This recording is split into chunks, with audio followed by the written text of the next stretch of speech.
Hello friends, new meet में आपका स्वागत है। आज हम लोग मिल रहे हैं राहुल सर, जो कि नीट के एक्सपर्ट हैं। आज का जो हमारा टॉपिक्स है टाइम मैनेजमेंट को लेकर है। काफी सारे बच्चों का सवाल था कि टाइम मैनेजमेंट पे वीडियो बनाइए, और आज का जो टॉपिक जो है टाइम मैनेजमेंट के साथ साथ जो है हम लोग कवर करेंगे कौन से टॉपिक्स को ज्यादा पढ़ना है, कौन से टॉपिक्स को आपको ज्यादा ध्यान देना है, और आपका डेली का रूटीन क्या होना चाहिए। और सर के द्वारा एक गोल्डन टिप्स मिलेगा जो कि आपको बिल्कुल भी मिस नहीं करना है। बहुत बहुत धन्यवाद सर, लगातार हमारे इस शो पर आकर हमारे जो ऑडियंस को मार्गदर्शन करने के लिए बहुत बहुत धन्यवाद आपको। सर, काफी सारे बच्चों के सवाल थे कि टाइम मैनेजमेंट को लेकर वीडियो बनाइए, और टाइम मैनेजमेंट में बहुत सारे प्रॉब्लम्स आते हैं, उनको कैसे वो टाइम को मैनेज करें, कब क्या पढ़े। तो उसके बारे में कुछ गाइडेंस दीजिए हमारे जो भी स्टूडेंट्स हैं जो कि नीट और जेईई का तैयारी करते हैं। देखिए, टाइम बहुत ज़्यादा इम्पोर्टेंट है। और अब तो डेट भी एग्ज़ाम की आ गई है। जनवरी में आपका जेईई मेन और सीयूईटी का एग्ज़ाम होगा, और मई में आपका जो है जनवरी में जेईई मेन का, और मई में आपका नीट और सीयूईटी का एग्ज़ाम होगा। तो अब टाइम बच्चे के पास बहुत ज़्यादा कम है, और कम समय में टाइम को मैनेज करना बहुत ज़्यादा ज़रूरी है। और अभी देख लीजिए, आपका सितंबर चल रही है, तो सितंबर और इधर आपके पास मई तक के पास टाइम। तो टाइम को मैनेज करने के लिए सबसे ज्यादा इम्पोर्टेंट बात है कि आप टाइम का डेली यूज कैसे करते हैं। मतलब डेली टाइम एनालिसिस आप मान के चलिए कि करना बहुत ज्यादा जरूरी है। डेली टाइम एनालिसिस का मतलब समझ लीजिए कि आपके पास जितना दिन भर पढ़ने के लिए टाइम बचा होगा।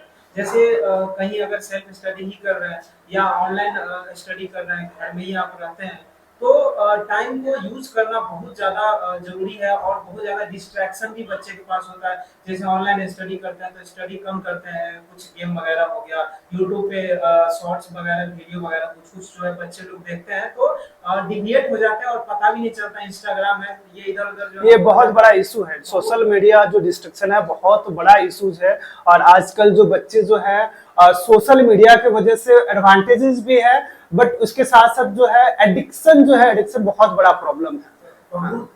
बहुत बहुत ज्यादा एडिक्शन है सर। ये लगभग ऑलमोस्ट ऑफलाइन में जितने बच्चे अपने क्लास ले रहे हैं, पढ़ रहे हैं, ये हम लोग बहुत ज्यादा जो है ना इससे परेशान है। और कहीं ना कहीं रिजल्ट में जो है ना ये बहुत बड़ा जो है ये प्रॉब्लम क्रिएट कर रहा है, और ये डिस्ट्रैक्शन बहुत ज्यादा हो रहा है, और ये मेन पॉइंट है। तो आपको हम लोग यहाँ पे सॉल्यूशन की बात करेंगे। तो ये डेली टाइम एनालिसिस में आप ऐसे कर सकते हैं कि एक दिन आपके पास जितना पढ़ने के लिए है उसको स्लॉट में डिवाइड कर दीजिए। जैसे आप मिनिमम 5 स्लॉट जो है अपना दिन भर को कर सकते हैं। जैसे एग्जांपल के लिए हम लोग मान लेते हैं कि 10 घंटा आपके पास पढ़ने के लिए टाइम है, तो 10 घंटा में हम लोग 5 स्लॉट बना सकते हैं। जैसे 2-2 घंटा करके स्लॉट बना सकते हैं, और प्रत्येक स्लॉट के बीच में कुछ गैप कर देंगे जो रेस्ट करने के लिए बच्चे को चाहिए। और इसमें वगैरह कुछ कुछ जो है काम वगैरह कर सकते हैं बच्चे।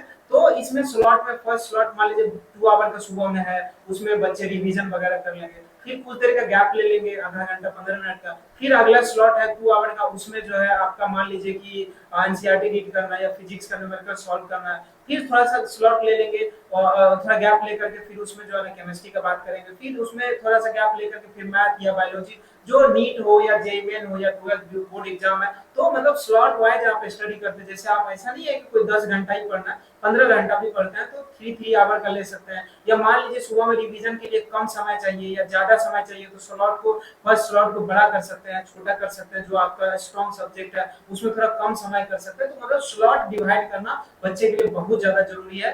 और डेली टाइम एनालिसिस करके आप जो है अपने प्रिपरेशन को और ज्यादा स्ट्रॉन्ग कर सकते हैं। और इससे टाइम भी आपका पता चलेगा कि कैसे कैसे जो है आप यूज कर रहे हैं टाइम का, और कहाँ आप जो है ना बर्बाद हो रहा है ज्यादा। मान लीजिए कि आपको पता नहीं चल रहा है कि टाइम ज्यादा बर्बाद हो, तो आप एक पेज में लिख सकते हैं। जैसे आज का डेट है, मान लीजिए कि आपका सितंबर का 17 है, डेट 17 तारीख है। तो मान लीजिए कि 17 तारीख है, तो 17 तारीख को हमने शाम में जो है पूरा दिन क्या क्या पढ़ा सुबह से लेकर के शाम तक, और शेड्यूल जो है हमने जो स्लॉट बनाया था स्लॉट सही है या गलत है, उसको 5 दिन तक आप स्टडी करिए। उसमें देखिए कहाँ मेरा प्रॉब्लम है, तो उससे आप जो है स्ट्रॉन्ग कर सकते हैं। बिल्कुल बिल्कुल, जैसे सर का ये कहना है कि आपको डेली बेसिस पे आपको एनालिसिस करना है कि आपका डेली का क्या रूटीन है, कैसे आपको पढ़ाई करना है, और जितने भी आपको टाइम देने हैं डेली, जैसे 9 घंटे पढ़ाई करने हैं तो आपको 3 आवर्स डिवाइड कर लेंगे और उस बेसिस पे आप तीनों सब्जेक्ट को डेली कवर अप करेंगे और जो ज्यादा इंपॉर्टेंट चैप्टर्स है उसको प्रायोरिटी रखेंगे और जो आपका वीक सब्जेक्ट है उसको ज्यादा से ज्यादा समय देंगे। जी।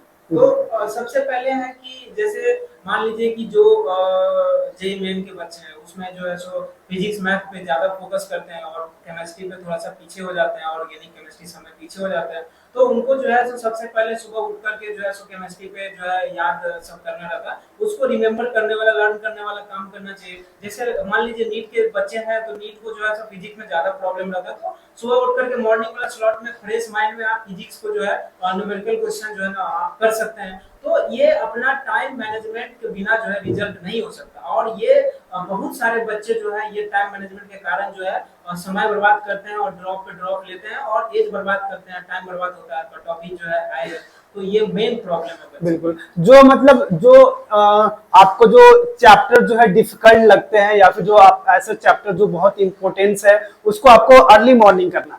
हाँ, जो सब्जेक्ट, अच्छा, तो उस चैप्टर से और उस सब्जेक्ट को आपको अर्ली मॉर्निंग करना है और उस पर ज्यादा आपको मॉर्निंग में ज्यादा ध्यान देंगे। कुछ बच्चों का ये भी सवाल था सर कि डेली का रूटीन क्या होना चाहिए, पर डे क्या कैसे रूटीन होना चाहिए, क्या क्या टाइमिंग को फॉलो अप करना चाहिए, कितने घंटे वो पढ़ाई सुबह में, कितने घंटे शाम की पढ़ाई, ऐसे कुछ। देखिए सर, मेन तो ऐसे माना जाए तो एक ही दिमाग में बच्चे को टारगेट रखना चाहिए कि मेरा नीट एग्जाम है या जेईई मेन का एग्जाम है या सीयूईटी का एग्जाम है या 12th बोर्ड का एग्जाम है, जो भी बच्चे किसी भी एग्जाम का प्रिपरेशन करते हैं, दूसरे भी एग्जाम का प्रिपरेशन करते हैं, तो मेन टारगेट एग्जाम होना चाहिए। कोई सब्जेक्ट नहीं है कि मतलब स्पेसिफिक आपका कोई सब्जेक्ट जो है सो कोई चैप्टर उस सब्जेक्ट का अच्छा भी हो सकता है, खराब भी हो सकता है, कमजोर भी हो सकता है, स्ट्रांग भी हो सकता है, तो मेन वीकेस्ट पॉइंट पे काम कीजिए और हर सब्जेक्ट को इक्वली मतलब नजर से देखना है उस एग्जाम के व्यू से, और जो कमजोर पॉइंट है उसको आप डेली पढ़ने की कोशिश कीजिए। जैसे मान लीजिए नीट के बच्चे हैं, फिजिक्स में, फिजिकल केमिस्ट्री में न्यूमेरिकल पोर्शन में प्रॉब्लम है, तो मेरा यही जो है रहेगा, बोलना रहेगा कि आप जो है उस सब्जेक्ट को डेली पढ़िए। जैसे डेली स्लॉट में मॉर्निंग आवर में फिजिक्स और फिजिकल केमिस्ट्री को आप जो है पहले कीजिए। जैसे मान लीजिए कि जेईई मेन के बच्चे हैं, फिजिक्स मैथ तो डेली पढ़ते ही हैं, लेकिन आप मान लीजिए केमिस्ट्री भूल जाते हैं, तो केमिस्ट्री को डेली पढ़िए। केमिस्ट्री में अगर मान लीजिए कि आप आगे का भी 2-3 चैप्टर पढ़ लेंगे, जैसे कोचिंग में चल रहा है या ऑनलाइन पढ़ रहे हैं, तो जो सर पढ़ा रहे हैं उससे पहले भी अगर पढ़ लेते हैं, या मान लीजिए ड्रॉपर बच्चे उनका तो पूरा पढ़ा हुआ, वो चाहिए कि जो सिलेबस है आपका पूरा नीट का सिलेबस है वो सभी जानते हैं, और ये एक बार ड्रॉप कर लेते हैं बार बार ड्रॉप हो जाता है। ये ऐसा प्रॉब्लम इसलिए आता है क्योंकि बच्चे टाइम मैनेज नहीं करते। ऐसा थोड़ी है कि सिलेबस नहीं पता होता, सिलेबस सारा पता रहता है, लेकिन टाइम मैनेज नहीं कर पाते, जिसके कारण जो है सो बार समय बर्बाद होता है, साल बर्बाद होता है, एज भी बर्बाद होता है, तो ये मेन प्रॉब्लम है। और टाइम मैनेजमेंट के साथ साथ आपका क्या इंप्रूवमेंट हुआ है, कहाँ वीक पॉइंट है, कहाँ आप प्रैक्टिस कर रहे हैं तो कमजोरी हो रहा है, टेस्ट पेपर में कहाँ पे प्रॉपर एनालिसिस भी बहुत जरूरी है, यानी कि जो भी प्रिपरेशन, आप टाइम को ये नहीं देखिए कि आपको कब पढ़ना है, आप ये देखिए कि कौन सी चीजों को ज्यादा पढ़ना है और आपका वीकेस्ट पॉइंट क्या है, आपको रेगुलर एनालिसिस करते रहिए, ठीक है। और आपको जो है डेली रूटीन वाइज डेली आपको हर सब्जेक्ट को आपको टच करना है, डेली आपको सारे सब्जेक्ट को कोशिश करना है कि डेली आप कवर अप कर ले। सर कुछ बच्चों का ये भी क्वेश्चंस थे कि कौन सा चैप्टर्स ज्यादा इंपॉर्टेंट है, किस चैप्टर से ज्यादा उनको ध्यान देना चाहिए, या फिर बच्चे कुछ ऐसा भी है कभी थोड़ा लेट प्रिपरेशन किए हैं तो कैसे कौन सा चैप्टर ज्यादा पढ़े हैं और उनका क्या शेड्यूल होगा।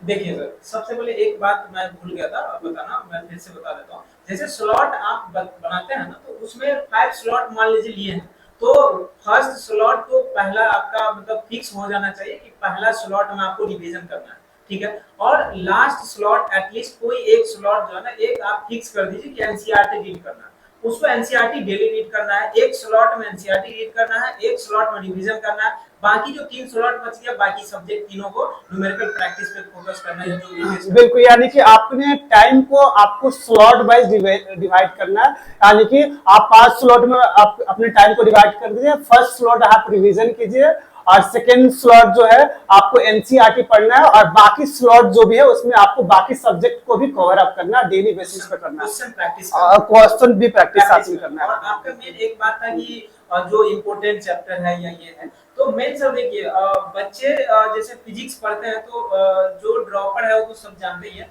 लेकिन मान लीजिए जो नए बच्चे 11th और 12th में अभी उनको फिजिक्स में मैकेनिक्स चैप्टर जो 11th का फिजिक्स है उसमें मान लीजिए वेक्टर से लेकर के काइनेमैटिक्स से लेकर के Newton's law of motion, work of energy, centre of mass, rotation, यहाँ तक जो ये मैकेनिक्स कहा जाता है फिजिक्स में 11th का पोर्शन है, तो ये बहुत ज्यादा स्ट्रॉन्ग करना पड़ेगा अगर आप मतलब श्योर फिजिक्स में मतलब स्ट्रॉन्ग करना चाहते हैं तो। यानी मैकेनिक्स वाला जो पोर्शन है बहुत ज्यादा इम्पोर्टेंट है, उसका आप अलग अलग जो है 12th में और आगे जाकर के यूज करेंगे, और थोड़ा सा मतलब कि न्यूमेरिकल भी थोड़े से अच्छे लेवल के आते हैं काइनेमैटिक्स सबका, तो प्रैक्टिस जो है वहां पे ज्यादा करना पड़ता है और ये आपको जरूरी है। जैसे केमिस्ट्री पे आते हैं तो केमिस्ट्री में आपका जो है सो फिजिकल केमिस्ट्री में जैसे मोल कांसेप्ट हो गया, एक दो चैप्टर का यूज हम लोग केमिस्ट्री में करते हैं, ये जरूरी है। पीरियोडिक टेबल जो है सो इंपॉर्टेंट है, हम लोग उसको इनऑर्गेनिक ऑर्गेनिक में यूज करते हैं, ये इंपॉर्टेंट है, और आपका ऑर्गेनिक केमिस्ट्री में भी यूज हो जाता है, तो ये सब चैप्टर इंपॉर्टेंट चैप्टर में आता है। ऐसे हम लोग डिटेल वीडियो में बात करेंगे, बाद में आएंगे उस पे बात करेंगे। यानी कि आपको जो भी मैकेनिक्स वाले पोर्शन को कवर अप करना है, और केमिस्ट्री में आपको मोल कंसेप्ट और पीरियोडिक टेबल जो भी है वो चैप्टर उनको आपको ज्यादा इंपॉर्टेंस देना है। और इसके साथ साथ जो है हम लोग का जो है कि बच्चों डिस्ट्रैक्ट हो जा रहे हैं आजकल, और वो घंटों रील्स देख रहे हैं और वो शॉर्ट्स देखने में काफी घंटे समय वो चला जा रहा है। इसमें अपने टाइम को कैसे मैनेज करें, उसको डिस्ट्रैक्शन से कैसे बचे, उसमें थोड़ा सा बच्चों को थोड़ा गाइडेंस दीजिए।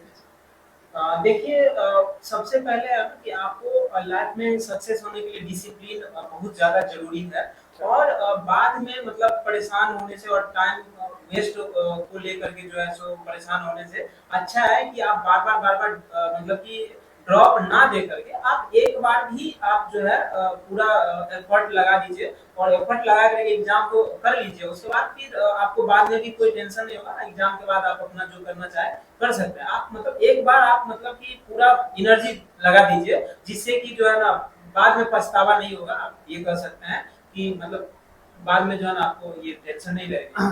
बिल्कुल, जैसे कि आप लोग को है कि एक बार आपको पूरा फोकस क्लियर रखना होगा कि आपका इंटेंशन जो है पढ़ाई के लिए कि आपको बहुत ज्यादा होना होगा, क्योंकि इंटेंशन अगर ज्यादा नहीं रहेगा तो आप अपने आप को कंट्रोल नहीं कर पाएंगे। आपको अपने आप को मोटिवेटेड रखना है, और अगर आपको अगर लगता है कभी रील्स देख रहे हैं या फिर आप कोई शॉर्ट्स देख रहे हैं, कोई वीडियोस देख रहे हैं, तो उसमें आप टाइम सेट कर लीजिए कि हमको 10 मिनट ही देखना है, 10 मिनट से ज्यादा नहीं देखना है। 10 मिनट पूरा हो जाता है तो उसको आप फिर से मोबाइल आपको रख के फिर से पढ़ाई करना स्टार्ट कर देना है। इससे क्या होगा कि आपको डिस्ट्रैक्शन का जो भी है वो धीरे धीरे आपका हैबिट जो होगा वो कम होगा। और ये बहुत बड़ा मेजर प्रॉब्लम है, क्योंकि बहुत सारे बच्चे जो है वो रील्स और सोशल मीडिया के थ्रू जो है अपने टाइम को वेस्ट कर देते हैं, फिर वो बाद में डिप्रेस हो जाते हैं कि मैं पढ़ाई नहीं कर पाया आपका, और वो पढ़ाई का उनका पैटर्न भी पूरी तरह से खराब हो जाते हैं।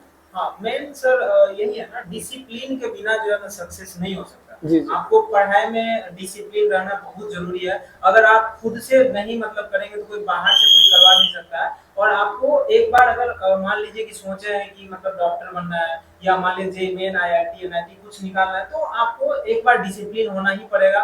और एक बार डिसिप्लिन हो जाएंगे तो आपका माता पिता का भी और आपका भी जो है सपना पूरा हो जाएगा डॉक्टर बनने का भी। तो उसके लिए तो आपको सेक्रीफाइस करना ही पड़ेगा। और ये रील्स वगैरह है या यूट्यूब हो गया या ऐसे भी कंटेंट भी बहुत है, कई सारे बच्चे भटक भी जाते हैं पढ़ाई में। तो हम यही बताना चाहेंगे कि आप टू द पॉइंट पढ़िए, ज्यादा जो है अनवांटेड स्टडी मटेरियल पढ़ने की भी नीड नहीं है। आजकल बहुत सारे बच्चे ऑफलाइन में जो कई सारे कॉल मैसेज भी है और हम लोग देखते भी हैं, बच्चे भटक जाते हैं, पढ़ाई में भटक जाते हैं। इतना जगह से ऑनलाइन ऑफलाइन मटेरियल उनको मिल जाता है कि वो जो है ना बैलेंस नहीं बना पाते हैं कैसे पढ़ना। ये भी मेजर डिस्ट्रैक्शन का पॉइंट है आजकल। तो इसको भी हम बताना चाहेंगे बच्चे को कि आप जो है टू द पॉइंट पढ़िए, जितना नीड है उतना ही पढ़िए। हम लोग भी फ्री में जो है सो अपने चैनल पे भी DPP वगैरह प्रैक्टिस करवा रहे हैं, आपको देखनी है सर, तो आप वहाँ पे भी प्रैक्टिस कर सकते हैं। यहाँ पे भी हम लोग है, इस चैनल को पीछे वाले जो वीडियो है उसमें बहुत सारे बातें हुई, उसको भी आप जो है ना देख सकते हैं। और ये भी आप ले करके उसमें से आप कुछ अच्छे चीज को लेकर के आप अपने इम्प्लीमेंट कीजिए, अपने जो है ना टाइम मैनेज कीजिए,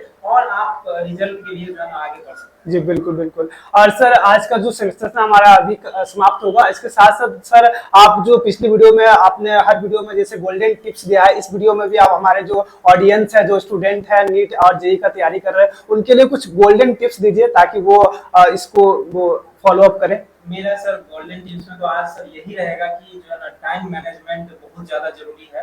टाइम मैनेजमेंट के बिना रिजल्ट नहीं हो सकता। और आप जैसे फिजिक्स है, जैसे जो वीक पॉइंट है, वीक चैप्टर है, कोई भी सब्जेक्ट का वीक चैप्टर हो सकता है, उस पे आप मॉर्निंग में उठ करके आप सबसे पहले उसी पे काम कीजिए। सबसे पहले मॉर्निंग में उठिए और उस चैप्टर को, उस सब्जेक्ट को फर्स्ट स्लॉट में आप रखिए और उसको आप रूटीन में सबसे पहले लगा करके आज का रूटीन या कल का रूटीन में या जब का भी रूटीन में, अभी मान लीजिए कि करंट में जो चैप्टर में प्रॉब्लम है उसको सबसे पहले आप रखिए। जैसे बायो का भी चैप्टर हो सकता है, फिजिक्स का भी हो सकता है, केमिस्ट्री का भी हो सकता है, मैथ का भी हो सकता है, कोई भी सब्जेक्ट का चैप्टर मतलब हो सकता है, उसको सबसे पहले, उसको सबसे फर्स्ट फ्रेश माइंड के साथ मॉर्निंग में उसको स्लॉट में रखिए और उसको स्टडी करिए। यही मेरा जो है कहना रहेगा आज का। जी जी जी।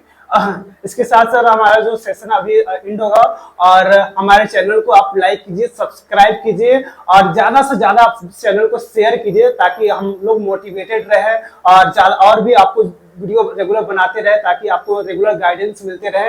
राहुल सर जो है इनके बारे में मैं कुछ बता देना चाहता हूँ। राहुल सर जो इनके मेंटरिंग से बहुत सारे बच्चे जो है एग्जाम्स में एक्सेल किए हैं, नीट के एग्जाम को क्रैक करके अच्छे कॉलेजेस में एडमिशन भी हुआ है। तो इनका आपको गाइडेंस बहुत ही आपको काम आने वाला है। इनके गाइडेंस को पूरा फॉलो अप कीजिए और मैं गारंटी के साथ बोल सकता हूँ कि आपको 100% रिजल्ट होगा इनके अगर सारे गाइडेंस को आप फॉलो अप कीजिएगा। और पिछले हमारे जो सेशन है, हमारे वीडियोस में काफी सारे हम लोग टॉपिक्स पर हम लोग डिस्कशन किए हैं, उस वीडियो को भी आप जरूर से जरूर देखेंगे। इसका लिंक आपको डिस्क्रिप्शन में मिल जाएगा। और आगे भी हम लोग बहुत सारे टॉपिक्स पे डिस्कशन करने वाले हैं, इसके लिए आप हमारे चैनल को सब्सक्राइब कर देंगे ताकि आपको रेगुलर टाइम पे आप नोटिफिकेशन मिलेगा। बहुत बहुत धन्यवाद हमारे चैनल को